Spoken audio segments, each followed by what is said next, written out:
Hello, everybody, and welcome to the show. I'm your host, Adrian Danila, and this is Multifamily Chronicles. Our guest today is Brandon Arsenault. Welcome to the show, Brandon. Thanks, Adrian. Happy to be on here. I think it's going to be a lot of fun today. Yeah, I'm looking forward to it. Now, Brandon is the co-founder of SkillCat. That's a tech company, an app, uh, a training place, something that will probably revolutionize the way the industry does training. So, before I say any more words, Brandon, why don't you tell us a little bit about SkillCat? What do you do over there? What does your product do? And also tell us about your journey. Like, tell us about yourself. Like, who are you? Who's Brandon before SkillCat, outside of SkillCat, not just professional related? So just tell us about your journey a little bit. Absolutely. Yeah. What really ended up bringing me into the trades was COVID, believe it or not. So COVID happened. I got unemployed from the current job I was working. Got a call from one of my friend's fathers, and he's like, "Hey, I work for this company. We're looking for a young sales guy." I'm like, "Cool. I need a job. I don't know what it is. I just need a job." Showed up. They told me it's called a manufacturer's rep, and you pretty much go out there and you represent all of these lines: DeWalt, uh, Daikin, Goodman, all of these big lines, and you go around and you sell it to the wholesalers, but you're also selling it to the end user, which is the HVAC, plumbing, and electricians. And I got to work with them for about a year and a half and really understand the trades. All I heard while I was working was, "We're in dire need. We're looking for help. We're looking for help. If you know anyone." And I was like, all right, there's got to be something out there to like help people. And I realized like maybe sales isn't what I truly want to do. Like what I truly want to do is be able to help people. And luckily enough, I was on LinkedIn one day and I came across this job for SkillCat. No idea really what it was, looked online, and I was like, oh my gosh, it's like an online trade school to be able to help train everyone across the United States and help build the trades, help people get in a better situation, make a lot of extra money, because I knew a lot of these technicians that I would show up to in New Hampshire was one area. The guy had a Lamborghini and he bought a brand new F-150 as a beater truck for the winter time. And I was like, this is so cool. I interviewed, got the job, and we pretty much started off by helping offer jobs to the HVAC industry, plumbing and electrical. We had all of these people coming onto the platform. We wanted to help place them and find a job. We then decided it's very hard to please those companies when they don't really want entry level. They want someone that's 5, 6, 7 years of experience. And we moved over to, all right, let's go sell our training. We have this great trade school. Let's go put this out there for people to be able to train on and pay for it, to train their own technicians and upskill within their own company. And that's really what brought us here today. We've helped develop that system. It's working extremely successful. We still are able to help place candidates at companies, but now place them and give them this guided career path to be successful when they come on to that company. Over at SkillCat, I help run and create that recruitment apprenticeship division, along with also running a lot of the partnerships that we get into. So talking with a lot of our partners, such as you, Adrian, and figuring out how to grow that relationship so that we can help grow the industry together. Tell me a little bit about the recruitment division. Tell me more about it. Yeah, our recruitment division is something that we tried out. It didn't seem to work as much, but the saying, there's a time and a place for it, everything, right? And there was a shift that ended up happening, and people were finally open to hiring entry-level technicians. And what we did is we said, okay, well, what's happening? Retention rate and placement numbers were awful because people coming into the trades heard, great, I can go make a lot of money, but do I actually know what that job entitles? And they had to come in and learn you're not going to make $150,000 your first year. Not going to happen. So we really give them that realistic perspective, help find the right system to place them correctly. And to date, we're about a 95% placement rate on all candidates that we hire for and a 97% retention after the placement period. And we're growing it even more so with partners. such as Home Team Temps. We worked with them to help take our training, our system that we've built, to find people that come from less fortunate backgrounds, to bring them into the multifamily industry as maintenance technicians, but give them all of the training that they need through a 3-month program to be successful when they onboard with that company. Tell me a little more about the training offers that you have. Like, what are some things that you guys do? How do you do it different than other learning platforms? And I want to stick here to the multifamily industry because this is mainly our audience right there. So for multifamily, how is your training different than the other training learning platforms? What do you do different, and what do you do better, right? Because it could be different and maybe not better. So Yeah. So in multifamily, a lot of the outside calls that are being made are to these HVAC, plumbing, and electrical companies, because in the multifamily, you don't need to know 100% of everything HVAC. You just need to know enough to a point where if you got to do a change out with a HVAC unit, you're probably going to call someone out to go do that install. So we took all of that training into the multifamily industry, and we said, all right, now what tools do we need to give them? We've got all of the training to make them successful because we've done it in other industries. Now what tools can we give them? So troubleshooting tools, appliance manuals, HVAC error code lookup, diagnostic tools, video searches, simulations, so that someone that has no experience can use all of these tools and training from day one to start being successful. And really, it's practicality. I mean, we put it on a mobile device. If I called you right now, Adrian, I mean, could you reach over and grab one of these right now?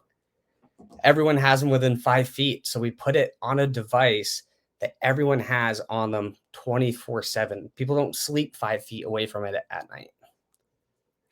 I've been saying for years that current training has to be mobile.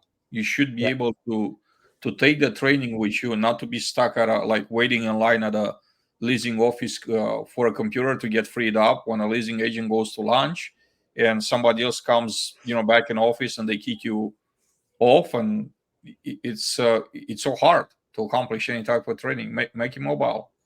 Take it with you anywhere you go. Chop it in pieces. Do you have this option that people could like take a small section of a training module and like take from there, like they don't have to like start over again. They could take make it like micro learning, right? Micro learning. Thank you. Yeah. The word. Okay. Talk to me. So that's what we've done is we put it in like 5-10 minute chunks, when a whole course might take 3 hours total to learn troubleshooting on a refrigerator. There's micro lessons that are 5 to 10 minutes in between to learn the ice box, changing the door, cleaning the coils, all those little things where you can do it throughout the time. So you're spot on. You're reading into the future. I think it's kind of the present. It's kind of like even in the past. I wish we would have that. But anyway, let's not get nostalgic about the past, what we didn't have. Let's look optimistic into the future. So if I work on appliance or a HVAC unit, right, and I need a diagram to read it, would your app have that available for me? Yeah. So there's training for wire and diagrams to be able to go through. And then we also have the manuals physically uploaded into it. So if you're looking to work on a Linux unit, we have the manuals completely uploaded in there to be able to go find. That's quite amazing. Next one. Short how to troubleshooting videos. Let's just say that my condenser motor is not moving, is not spinning. Do you have specific videos, very short videos that could show the technician like what they need to be looking for in that particular instance, or any other instance for that matter? Yeah, so we're building it out more, and it's in a pilot stage of like what demand. So, drop it in the comments below what you want to see for more troubleshooting guides. What problems are you dealing with every day? But what we have right now are for a furnace, an AC, and a toilet. Believe it or not, the toilet's probably our favorite things to show when we're talking to companies, because everyone can relate to having a problem with your toilet and you're like, what do I do? So our process walks you through step by step to diagnose the issue if you don't know what's going on with it. And then when you diagnose the issue, it gives you a step-by-step system of how to go through and fix that problem. So you can have zero experience ever working on a toilet before, use our tool, and it will help you figure out the problem and fix the problem. Tell me about your tool specifically. So how does the tool work? Is it just something that's AI powered that asks questions, prompts questions, and the person answer, or like the person answer and they're leading the AI to the solution? How does that work? Like, tell me about the tool. Yeah, so it's mapping different pathways. As you work, we work with subject matter experts all the time, and all these different routes are the same thing. That if I said, "Hey, Adrian, my toilet's broken. How do I fix it?" I'm on a phone call with you. You're going to say, "Hey, take the top off." All right, I take it off. What's the flapper doing? What's the chain? Can you tell me if this little tab here, what's this doing? All of those little steps to figure out what the issue is the same exact thing their app does with pictures, asking you a different series of questions and saying, does it do this? Yes or no? You hit yes. All right, now it brings you down a different path. You hit no to the next one, brings you to another path. And it charts you on this whole roadmap to get you to where the problem is. Once you have that problem, it has the step-by-step instructions with videos and pictures to say, this is how you fix it. Maintenance-related expenses are the largest controllable expenses at property level. How can technology help reduce maintenance-related expenses? Oh, there's like 1,000 different ways that we could go about this. I mean, this is fun. Number one, the top 20, 10 or 20. Easy enough. I mean, we all know the retention rate of a maintenance technician nowadays when you bring them on is just awful. Reason being is you bring someone on and you say, all right, great, cool, go pick up the trash. And then there's no actual learning to understand what's happening. We were at, I think it was TAA or NAA, and we got to listen to Paul and Mark talk on stage. And we heard Paul say, or Mark was telling us, he goes, I was in the industry for 8 years before I actually understood how refrigerant works. 8 years he was working as a maintenance tech. I mean, at 8 years, people pretty much assume that they're a master, but he didn't really understand that you're just moving heat from one place to another when you're working with refrigerant. What the technology does that we bring to the table will allow these people to get an understanding and have a roadmap of how to be successful by understanding the basics of it, where they don't have support right now. And that will lower your recruitment costs. Number two, actually understanding how to be able to change parts on these appliances that can be expensive. I mean, instead of having to buy a new refrigerator, just change the motor out and understand that the whole refrigerator is not broken. It's just the motor. Having more retention of your maintenance technicians, getting jobs done faster. People like working with your maintenance techs. It's the person who has the most interaction when you come to an apartment. I had my guy that was working here. He just left. I'm already moving out of here. I mean, he was my favorite person to talk to. He carried dog treats around and just gave them out to all the dogs in the neighborhood every day. He was my favorite person here. And then I guess we could go on. And you look at the KPIs of it, of what are you really tracking? Well, if stuff is getting the proper preventative maintenance, your cost of having to change out a whole AC unit when you could have just done a preventative maintenance change, you won't have to go about doing that. Again, outside external costs, doing a preventative maintenance change or preventative maintenance on an HVAC or a boiler once or twice a year, instead of calling an HVAC company to show up and you're paying hundreds of dollars just for them to show up and shake your hand. You already have guys that are fully capable to be able to go do that. They just need the training and know-how of being able to go do that. And that's where you can save a ton of money. 300 units. Let's say it costs $85 for preventative maintenance. Numbers, what's that? $30,000 we'll round up to. And you do preventative maintenance twice a year. $60,000. You could hire one person for a whole year to just do preventative maintenance within your apartment, and you would pay for it all and probably have some cost savings.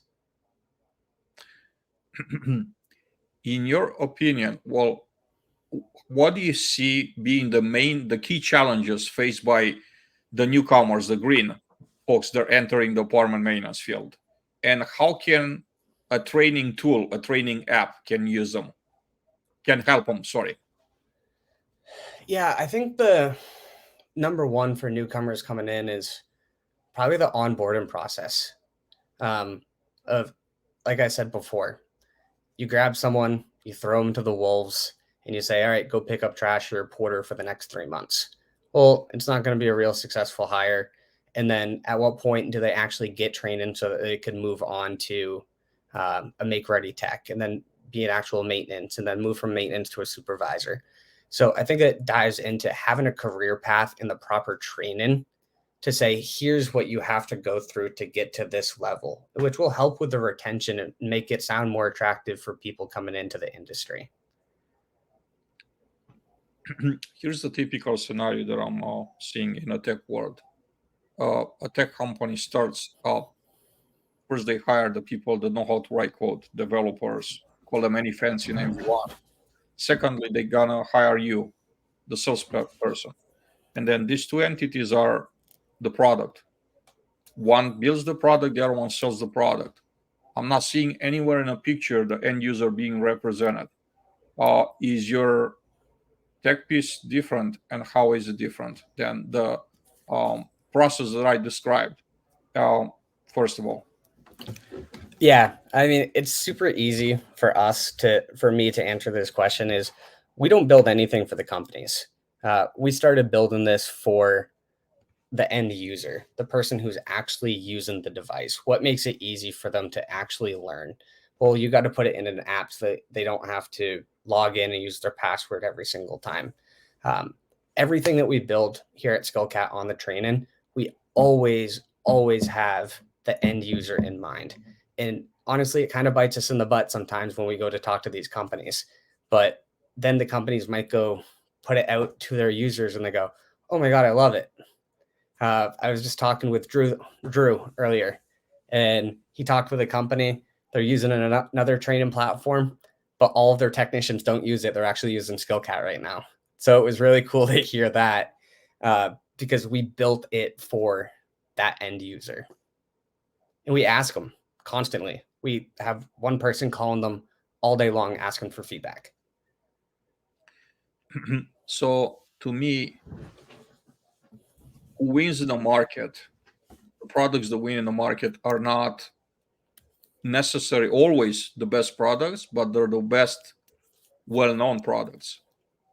Do you see any value in a company associating themselves with a public figure, with an industry influencer to help them with brand recognition, to help them with their marketing efforts, to help them with sales?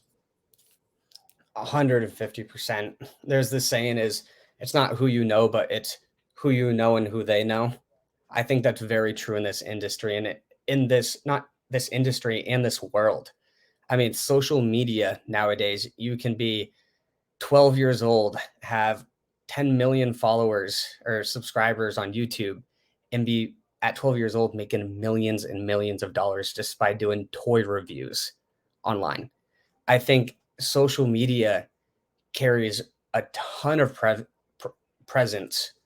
And I don't think, even though we've had it for years now, that we're still fully using it yet. I think there's so much more to come. So to answer your question, yes, I think there is a ton of value by working with influencers left and right in the industry. Those are the people that people are watching. And the currency nowadays is not just dollars and cents, it's attention. Where is the attention at? I think it's the other way around. It's attention first, and that brings you dollars. Yeah. Yeah. So from adoption rates to improve work efficiency, how important are KPIs in measuring the effectiveness of a tech solution?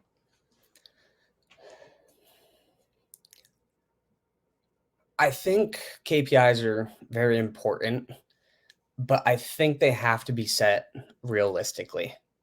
Um, if you're looking to bring in training in within 3 months, have every single one of your new technicians hired, maintenance techs hired, be a maintenance supervisor and be able to do everything that a maintenance supervisor can, your KPIs are just not realistic. I mean, it's going to be something I think on for SkillCat and what we do, it's something that you're going to see develop over 1 year, 18 months, 2 years. It's an investment that you have to put into it. Um, we, I know we want to stick it into multifamily, but an HVAC company that we worked with, they invested in training in these entry level classes. They saw an ROI in 4 months, but they went all in on it. I think in this industry for KPIs, we're making an investment in a company like SkillCat. There might not be a real onboarding. It's like, great, now we offer it. And we're like, well, no one's using it. Well, have we had an onboarding call with everyone to say, here's how you utilize it? These are the guidelines and the steps to be able to help you grow. And if you get to this point, it's going to have a raise for you attached. I think realistic KPIs are important to have when looking at these things and really diving into what are the KPIs that we care about? Is it retention? Is it cost savings? Those kind of things. When you look at a tech product, I'm going to give you two scenarios, two options to answer from. One option is adoption rates. Second option is the level of sales. How much, how many apartment homes are we under contract with? So which one is the most important KPI out of the two? Is it more important to have higher adoption rates on an end user end, or is it more important to have larger sales to sell to more apartments? I might get in trouble for saying this, but I don't think the sales are important in our situation. I would rather have more people utilizing our application and getting more benefit from it, and it be a slower process to sales, because as these people are getting a lot of value, we're in the multifamily industry. Word spreads very fast. If people are getting a lot of utility out of the platform that we have to offer, those sales will come. But I'd rather have a company bring SkillCat in and everyone at their company get tremendous value from our technology. When it comes to do a rollout of new technology, what do you think are some effective ways to successfully do a rollout for a like mid-size, small size, or mid-size management company? Yeah, I think the biggest thing is answering the questions and also talking with the naysayers. Um, Also having a program with that company before it rolls out to say, okay, you're bringing this product in. Here's how we plan to make it successful. Here's how we've made it successful in the past. So having that plan set beforehand, and then having an onboarding call with all of the people that will be utilizing that technology, going through it high level, and then given 30, 40 minutes to just sit there and ask every single question that they have, even if it's positive or negative. I think answering all of those questions with having someone from that company on there that's involved to back all of it up will make that onboarding much more successful. And being able to have rewards for using the technology. I mean, one of the things I've talked with some apartment companies about is, okay, you're using your training now. You've got everyone EPA 608 certified. Now that you're not making as many preventative maintenance calls, how much money did that save you? $20,000. Okay. Take half of that and reinvest it back into your technicians, buying them tools, higher pay, employee appreciation. I mean, $10,000 can go a very long way by giving it back to the maintenance technicians that you work with, because you save that money. Brandon, how do you envision the future of training and skill development in property maintenance? I think the mobile virtual aspect of it is growing, and I think that will grow more and more prevalent over time. But I want to counter that and say that it's never going to replace this hands-on in-person training. I think that's always going to be needed. A lot of the people in this maintenance industry, they work there because A, they like people face to face, and they like working with their hands. Having that piece to it will only allow them to train better. So I think the virtual is to reinforce all of those things of, all right, where Paul or Mark were able to change out and work on a refrigerator and an HVAC unit, but not really understanding where refrigerant came into place. I think that's where the virtual training aspect can come into play, given them those concepts, so that when they go work in someone's apartment, they know and understand and can visualize it while they work on it. What industry trends have you noticed, Brandon, that are shaping the way property maintenance is approached today? Definitely the big thing I've seen is this centralization or outsourcing the property maintenance. I think those are probably the two biggest that I've seen. And I think it's changing mostly because there's a lack in jobs, people to work. I think if we had in excess of 100,000 people, we'd love to have that because you could get stuff done a lot better. But those are probably the two biggest trends I've seen. Centralization. What are your thoughts on maintenance centralization? I don't like it. And it's just my personal opinion on it. Tell me why. So tell me what you see as far as centralization. Like, tell me about some initiatives and tell me what you don't like. Yeah, I mean, as we just talked about, my maintenance guy Ray that worked here last. Love seeing him in the neighborhood. Anytime I had a problem, I didn't have to go to my phone and go write a work order. I was just able to talk to him while I was walking the dog and say, "Hey, I've got a problem." And he just wrote it down. And he's like, "Yep, I'll be over in 15, 20 minutes." And you come in and check out the problem. I think it has that personal relationship. And by bringing the centralization is you're moving techs all around too often, doing different things. You might not see the same tech every single time. It really removes that personal connection that you have with the residents and just gets rid of it. That's what I don't like. But at the same point, it might be cost effective. I don't know on that side.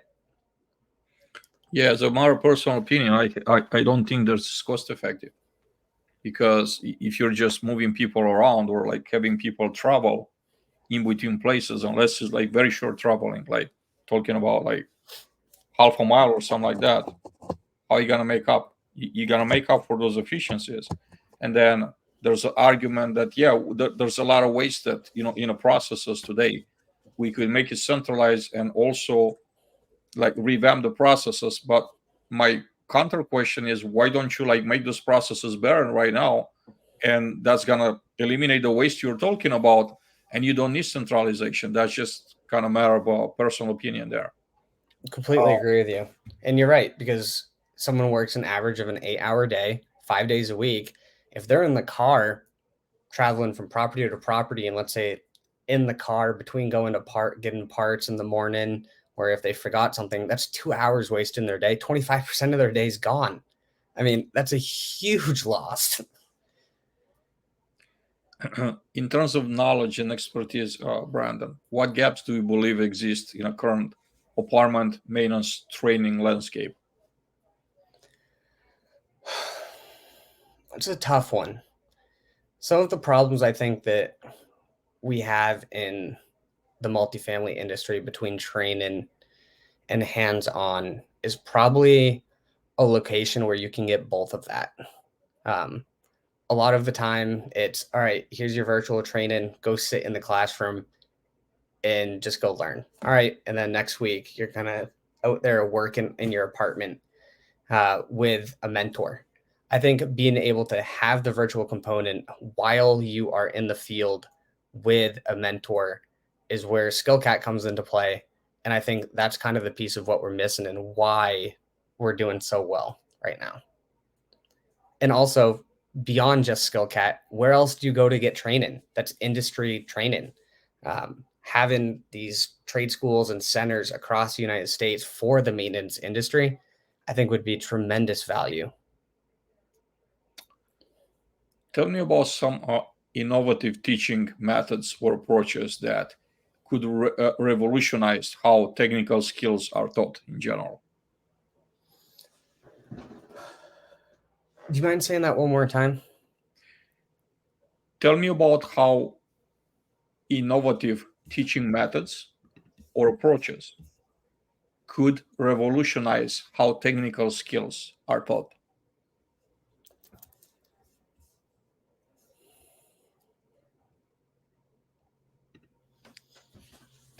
I think probably looking at what other industries are doing will help with that. So again, I bring it in what the HVAC, plumbing, and electrical industries are doing it, and some of these tech companies are doing now is, all right, you didn't have to go to trade school, you didn't have to go to college, you didn't have to go to all of these facilities to be able to learn and get this knowledge.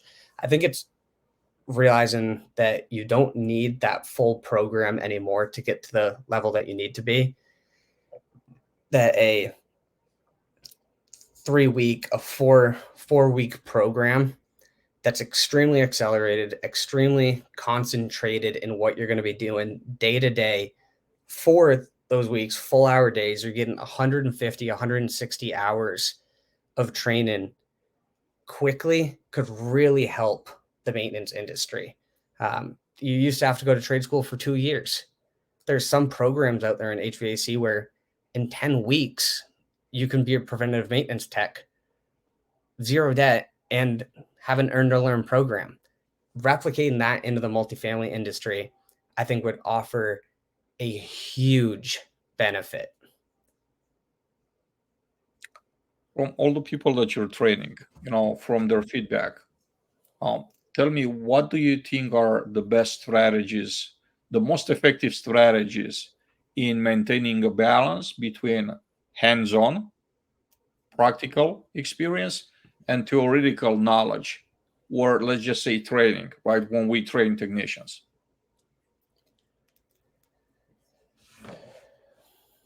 Again, I think it's going back to making sure you have the basic concepts before you get in there and actually start working with your hands. You don't just go build a car and push it, right? You go figure out how the engine works, that you have to fill it up with gas. You want to make sure that you have oil, understanding the components and everything that goes into that before going out there and actually building it. So I think that's one of the pieces that we need to bring in, is making sure that we're not expecting someone to be a full regional supervisor in 3 months. Having realistic expectations that bringing someone in here, that in a few weeks you can get them to be a helper, a make ready tech, but continuing that training for the next 1.5 and 2 years, knowing that it's going to take time to develop that person. And you are going to lose some people. So just because you lose a handful of people through that training just doesn't mean that they were the right fit for your company or this industry. Having that patience, giving them the training, providing that hands-on experience through a lot of these centers that I'm talking about within your company, I think will really, really help. How do you think, Brandon, that the demographic shift towards digital native generations impacts the adoption and effectiveness of technology based training in maintenance? I think it changes based on the demographic of what you're looking at. So if we have someone that's coming into the maintenance industry because maybe they're looking for something where they're not on the road as much, a little bit closer to home, but they're still new to the industry and have a lot to learn, I think they're going to want more of that hands-on experience. But if you have someone coming from my generation, like me, if I were to come into it, I would want training where I could learn everything as fast as I could whenever I can learn, whether it's me sitting there at lunch going, okay, I've got 30 minutes, so let me just learn really quick about the next thing that I'm doing. I want something readily available for me to be able to learn. I think it comes from two different flip sides, but you need to be able to offer both so that the demographic of what you're looking to hire from is wider and not as narrowed. Brandon, are there any emerging technologies on the horizon that you believe could drastically shape the training landscape for apartment maintenance? Skillcat. All right. Yeah, I think, I want to say Skillcat, but it's not only just what we're doing. It's the partners in which we're working with and the people that we're working with. It's taking all of these creative ideas and really changing the way that you look at hiring, changing the way that you look at training, changing the way that you look at onboarding and rewarding technicians. I think it's going to take a shift in some new innovative thoughts that I'm happy that Skillcat is part of, to be able to make those changes and revolutionize this industry. Tell me about, from a potential or from a client perspective, what can the property management companies do better by their vendors, by their partners, in order to make it a better experience? I guess a better partnership. What would you wish you see from the property management partners? How should they partner with you that they aren't currently, in order to do business together, to be a good partner for you? Yeah, I mean, as much work as we're putting in to try and make this program successful, I'd love to see that they come in and they want to put in as much work as we do. Um, I think oftentimes we talk to some of these companies and it might be just one small thing that they're like, oh, well, you know what? This is it. We can't do it. And really digging into it and really talking to them is just that one small thing, because they don't want to do any work on their side. It kind of, they want an integration where it just fits everything and there's nothing on their end, even though to the end user, Adrian, it's going to help their company so much, a ton. But because it's going to take a little bit of effort, work, and it's not just a key turn solution for them, that they go, all right, I'm done. I think put in that extra work, because I think we know if it came easy, then it's probably not the best solution. Everything that takes time, you got to work hard for, is the right thing to go with and the right thing to put your effort towards. Brandon, how do you envision the future of workforce, and what role does Skillcat play in shaping that future? Yeah, I mean, I think it's, the workforce is changing. So for one, being able to offer your training in a variety of different languages, I think is extremely important. Not everyone fully understands is going to be able to learn best in English. So being able to offer it in French, Spanish, those Canadian are probably some of the biggest ones that I would want to look at to say, all right, the demographics that we have nowadays looking to enter this workforce, they might not fully understand English. So being able to offer that in, let's say, Spanish is very important. Going outside, typically what you would look for, and hire someone that has zero experience and might not have the certifications that you need. They applied to your job. They're interested in working for your company. Don't just sweat them off because they don't fit all of your criteria. Do they hit the top 5 needed things? Great. Put them through the ringer for screening. Are they willing to show up in job shadow on a Friday or a Saturday for 2 or 3 hours? If they show up and they are, that's someone that is extremely committed to your organization, your job, and they want it. Although they don't have all the training, give them that training later on. We're not in a place now where you're going to go find someone that's got 15, 20 years of maintenance training that's just going to magically show up on your door. Go find someone that shows the motivation to work at your organization, wants to learn. You give them the tools to learn, give them the actual tools to be successful on the job. And that person will work out tenfold for your company. Could you share some upcoming projects, initiatives, or collaborations that our audience should be excited about? There's a couple I can't talk about yet, but they're super duper exciting. The one that I'm really excited about right now is what we're doing with home team tents and entryway. We are taking people, and again, this is why I came to SkillCat. It's an incredible do-good thing that we're doing, and it's able to help the industry.